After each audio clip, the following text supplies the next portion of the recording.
Hi everyone, this is chapter 16 of the Phantom Tollbooth. It's called A Very Dirty Bird. And we left off with Milo trying to get to infinity. I don't know if you remember that, but he said, um, well, it was just suggested that he try the flight of stairs to get to infinity. So he goes, and it says Milo bounded across the room and started up the stairs two at a time. And he says, "Wait for me, please," he shouted to talk on the humbug. "I'll be gone for just a few minutes." But he's trying to go to infinity, so we shall see. All right, chapter 16, A Very Dirty Bird. Up he went, very quickly at first, then more slowly, then in a little while, even more slowly than that, and finally, after many minutes of climbing, up the endless stairway, one weary foot was barely able to follow the other. Milo suddenly realized that with all his effort, he was no closer to the top than when he began, and not a great deal further from the bottom. But he struggled on for a while longer, until at last, completely exhausted, he collapsed onto one of the steps. "I should have known it," he mumbled, resting his tired legs and filling his lungs with air. "This is just like the line that goes on forever, and I'll never get there." "Well, you wouldn't like it much anyway," someone replied gently. "Infinity is a dreadfully poor place. They can never imagine to make ends meet." Milo looked up, with his head still resting heavily in his hand. He was becoming quite accustomed to being addressed at the oddest times, in the oddest places, by the oddest people, and this time he was not at all disappointed.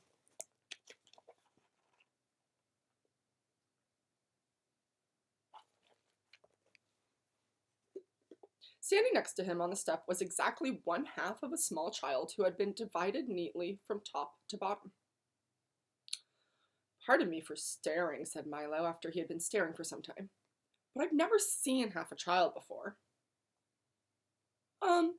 It's 58 hundredths, to be precise," replied the child from the left side of his mouth, which happened to be the only side of his mouth. "I beg your pardon," said Milo. "It's 58 hundredths, he repeated. "It's a little bit more than half." "Have you always been that way?"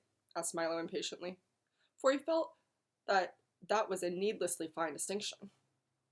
"Oh, my goodness, no," the child assured him. "A few years ago, I was just 42 hundredths, and believe me, that was terribly inconvenient."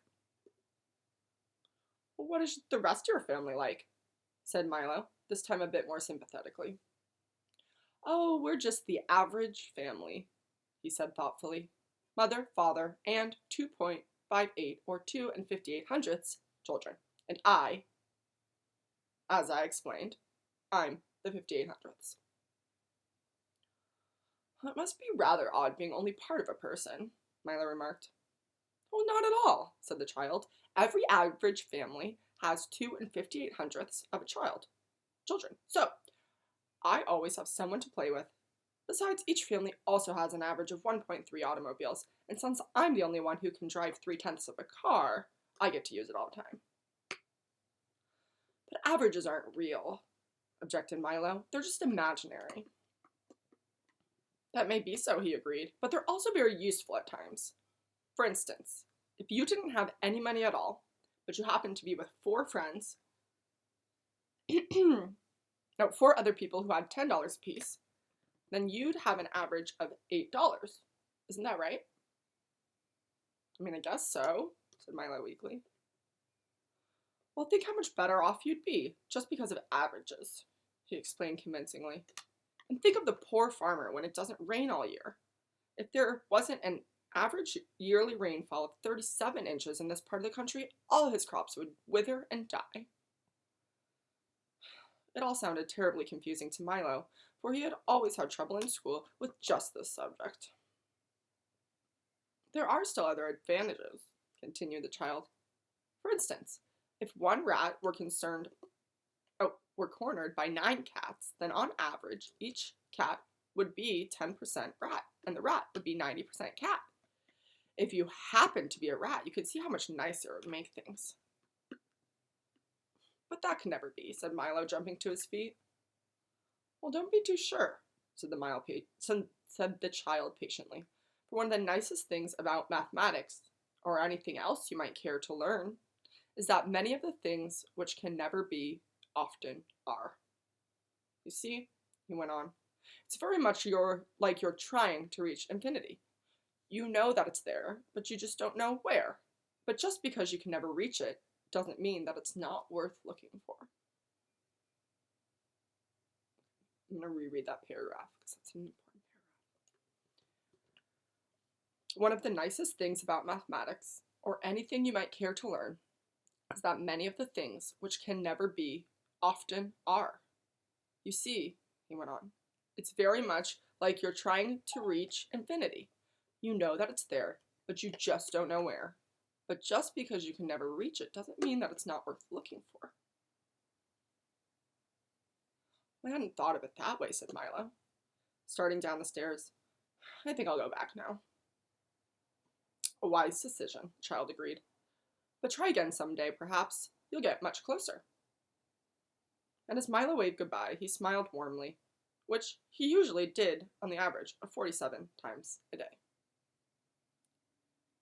Everyone here knows so much more than I do, thought Milo as he leaped from step to step. I'll have to do a lot better if I'm going to rescue the princesses.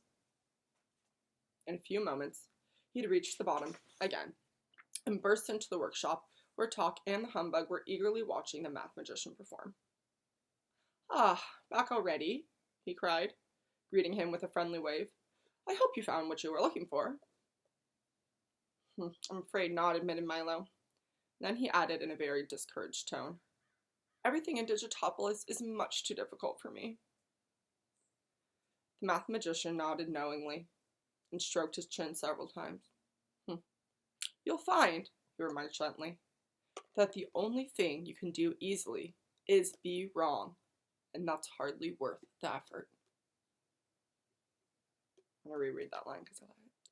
You'll find, he remarked gently, that the only thing you can do easily is be wrong, and that's hardly worth the effort.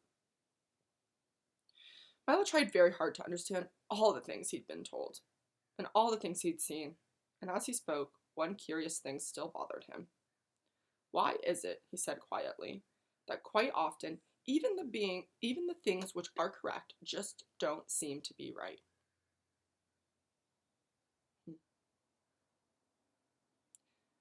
I'm going to reread that line because I love that line. Okay. Why is it, he said quietly, that quite often even the things which are correct just don't seem to be right?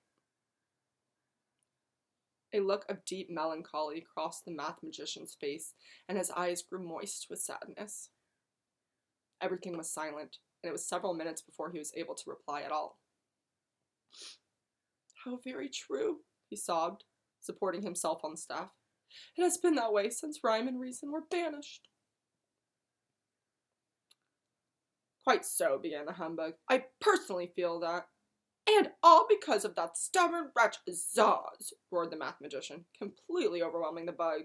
For now his sadness had changed to fury, and he stalked about the room, adding up anger and multiplying wrath. It's all his fault.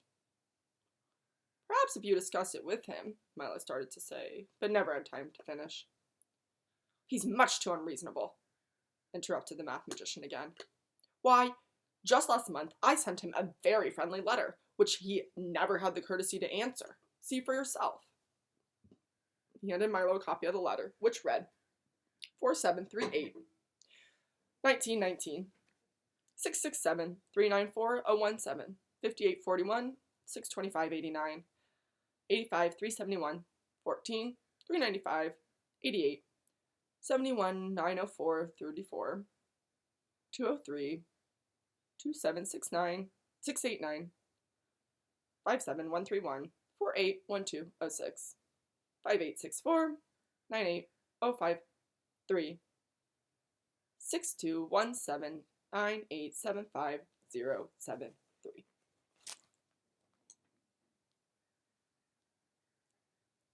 That's the letter. But maybe he doesn't understand numbers, said Milo, who found it a little bit difficult to read himself. Nonsense, he bellowed. Everyone understands numbers, no matter what language they speak.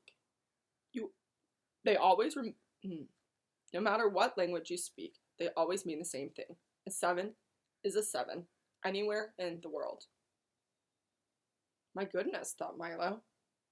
Everyone is so terribly sensitive about the things they know best. With your permission, said Talk, changing the subject, we'd like to rescue Rhyme and Reason. Has Azaz agreed to it? The math magician inquired. Yes, sir, the dog assured him. Then I don't, he thundered again, for since they've been banished, we've never agreed on anything, and never will.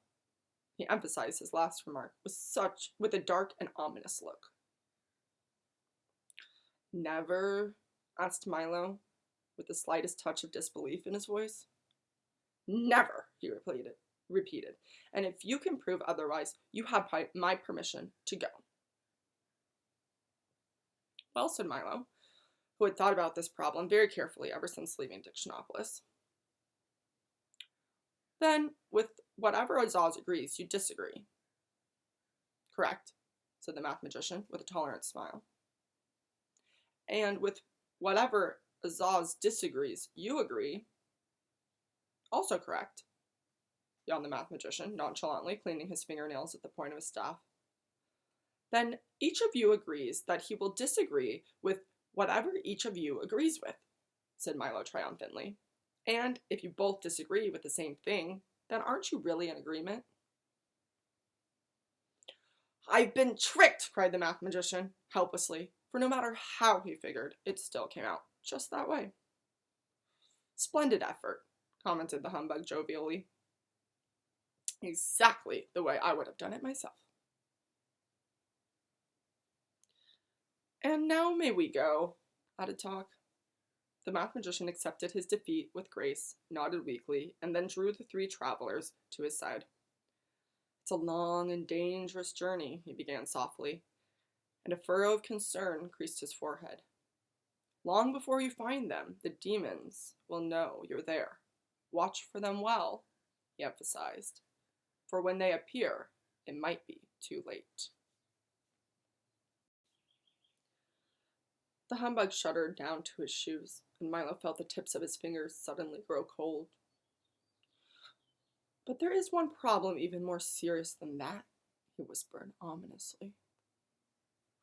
What is it? Gasped Milo, who was not sure he really wanted to know.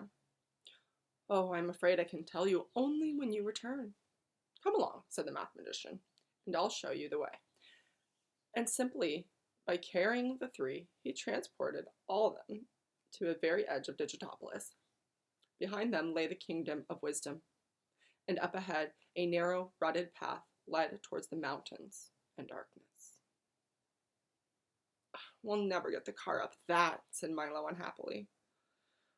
True enough, replied the math magician, but you can be in ignorance quick enough without riding all the way. And if you're to be successful, it will have to be step by step. But I would like to take my gifts, he insisted. So you shall, announced the dodecahedron, who appeared from nowhere with his arms full. Here are your sights, here are your sounds, and here, he said, handing Milo the last of them disdainfully, are your words. And most important of all, added the math magician, here is your own magic staff. Use it well, and there is nothing it cannot do for you. He placed it in Milo's breast pocket, a small, gleaming pencil, which, except for size, was very much like his own. Then, with a last word of encouragement, he and the dodecahedron, who was simultaneously sobbing, frowning, pining, and sighing from 4 of his saddest faces, made their farewells, and watched as the 3 tiny figures disappeared into the forbidding mountains of ignorance. Looks very dark and scary, doesn't it? Almost immediately, the light began to fade as the difficult path wandered aimlessly upward, inching forward almost as reluctantly as the trembling humbug. Talk, as usual, led the way, sniffling ahead for danger, and Milo, his bag of precious possessions slung over one shoulder, followed silently and resolutely behind. Perhaps someone should stay back to guard the way, said the unhappy bug, offering his services, but since his suggestion was met with silence, he followed glumly along. The higher they went, the darker it became, though it wasn't the darkness of night, but rather more like a mixture of lurking shadows and evil intentions which oozed from the slimy, moss-covered cliffs and blotted out the light. A cruel wind shrieked through the rocks, and the air was thick and heavy, as if it had been used several times before. This is one of my favorite descriptions of setting. I know I stop you guys and talk about setting a lot, but this is just like a beautiful one. I'm gonna reread it. This is them going to the Mountains of Ignorance. The higher they went, the darker it became, though it wasn't the darkness of night, but rather more like a mixture of lurking shadows and evil intentions which oozed from the slimy moss-covered cliffs and blotted out the light. A cruel wind shrieked through the rocks, and the air was thick and heavy, as if it had been used several times before.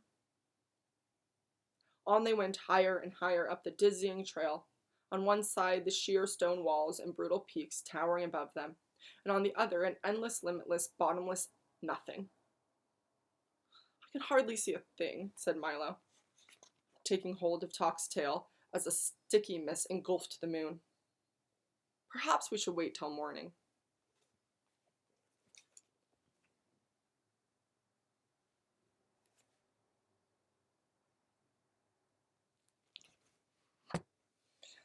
There'll be morning for you soon enough, came a reply from directly above, and this was followed by a hideous cackling laugh, very much like someone choking on a fishbone. Clinging to one of the greasy rocks, and blending almost perfectly with it, was a large, unkempt, and exceedingly soiled bird who looked more like a dirty floor mop than anything else. He had a sharp, dangerous beak, and the one eye he chose to open stared down maliciously. I don't think you understand, said Milo timidly as the watchdog growled a warning. We're looking for a place to spend the night. Well, it's not yours to spend, the bird shrieked again and followed it with the same horrible laugh. That doesn't make any sense, you see, he started to explain. Dollars or cents, it's still not yours to spend, the bird replied haughtily. But I didn't mean, insisted Milo. Of course you're mean, interrupted the bird, closing the eye that had been open and opening the one that had been closed. Anyone who'd spend a night that doesn't belong to him is very mean. Well, I thought that he tried again desperately. That's a very different story, interjected the bird, a bit more amiably. If you want to buy, I'm sure I can arrange to sell, but with what you're doing, you'll probably end up in a cell anyway. That doesn't seem right, said Milo helplessly, for with the bird taking everything the wrong way, he hardly knew what he was saying. Agreed, said the bird with a sharp click of his beak. But neither is it left. Although, if I were you, I would have left a long time ago. Let me try once more, he said in an effort to explain. In other words. You mean you have other words? Cried the bird happily. Well, by all means, use them. You're certainly not doing very well with the ones you have now. Must you always interrupt like that? Said Talk irritably, for even he was becoming impatient. Naturally, he cackled. It's my job. I take the words right out of your mouth. Haven't we met before? I'm the ever-present word snatcher, and I'm sure I know your friend, the bug. And then he leaned all the way forward and gave a terrible, knowing smile.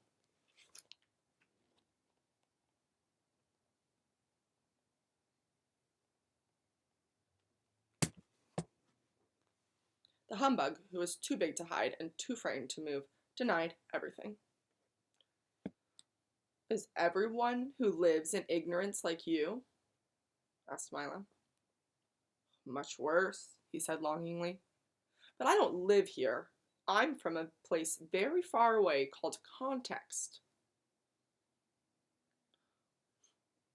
So he's out of context.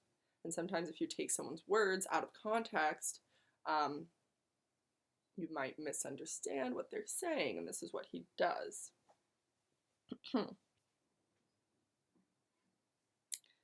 Don't you think you should be getting back, suggested the bug, holding one arm up in front of him. What a horrible thought, the bird shuddered. It's such an unpleasant place that I spend almost all of my time out of it. Besides, what could be nicer than these grimy mountains? Almost anything, thought Milo as he pulled his collar up. And then he asked the bird, Are you a demon?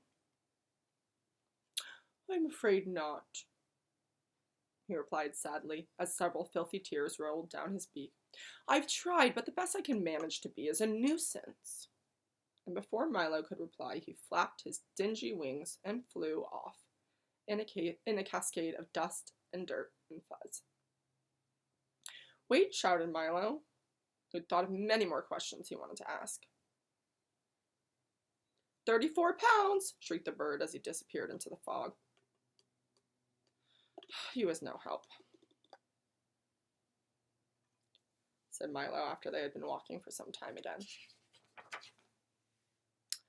Well, that's why I drove him off, cried the humbug, fiercely brandishing his cane. Now, let's find the demons. That might be sooner than you think, remarked Talk, looking back at the suddenly trembling bug, and the trail turned again and continued to climb. In a few minutes they'd reached the crest, only to find that beyond it lay another one even higher, and beyond that several more whose tops were lost in the swirling darkness.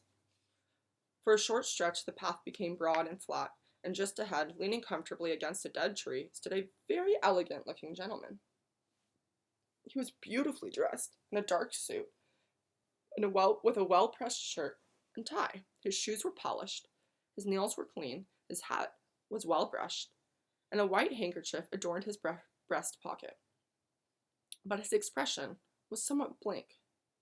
In fact, it was completely blank, for he had neither eyes, nose, nor mouth.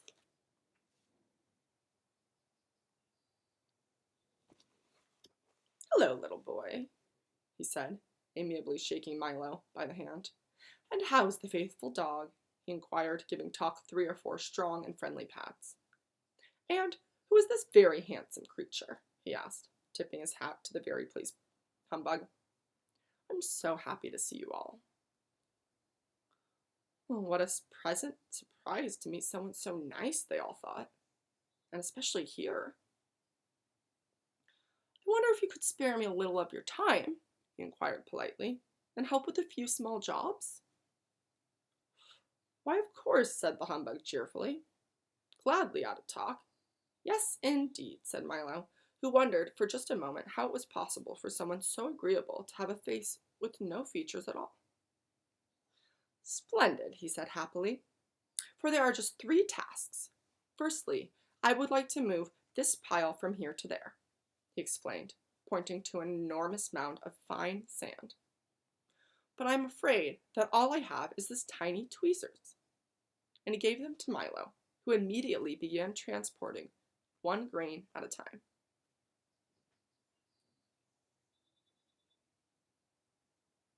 Splendid.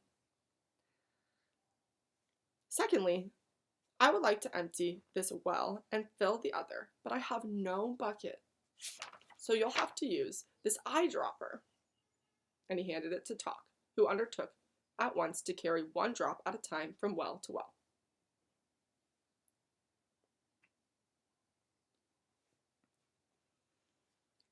And lastly, I must have a hole through this cliff, and here is a needle to dig it. The eager humbug quickly set to work picking the solid granite wall. When they had all been safely started, the very pleasant man returned to the tree, and leaning against it once more, continued to stare vacantly down the trail, while Milo and Talk and the humbug worked hour after hour after hour, after hour, after hour, after hour, after hour, after hour, after hour, after hour, after hour, after hour. And that leads us to the end, chapter 16. The next chapter is called The Unwelcoming Committee.